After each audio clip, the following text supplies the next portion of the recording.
दोस्तों, हमारी समाज में डॉक्टर्स को भगवान का दर्जा दिया गया है।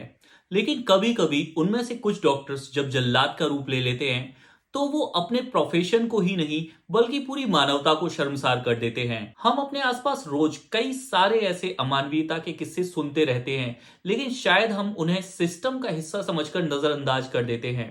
अब एक एग्जाम्पल ले लेते हैं माँ बनने का ही। माँ बनना हर एक औरत का सपना होता है। उस माँ के साथ साथ पूरा परिवार 9 महीने तक इस इंतजार में रहता है कि जो डिलीवरी है वो अच्छे से सकुशल हो जाए और माँ और बच्चा दोनों स्वस्थ रहें। इस दौरान कई सारे महंगे महंगे टेस्ट होते हैं, कई सारे ऐसे पेनफुल ट्रीटमेंट्स होते हैं जिनसे उस माँ को गुजरना पड़ता है। वो कहीं ना कहीं मानसिक रूप से नॉर्मल डिलीवरी के उस पेन को झेलने के लिए तैयार हो रही होती है, जो कई सारी हड्डियों के एक साथ टूटने पे दर्द के बराबर होता है।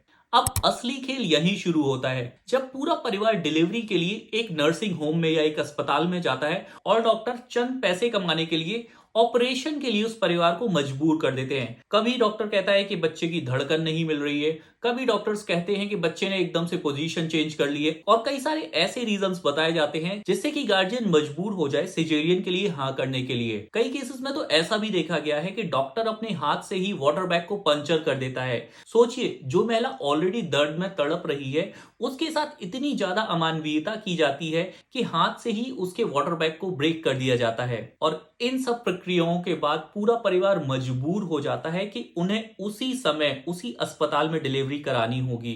तो चलिए, डॉक्टर उस समय के लिए उस परिवार से कुछ पैसे कमा लेता है, लेकिन कभी क्या आपने सोचा है कि उस माँ को क्या क्या झेलना पड़ता है?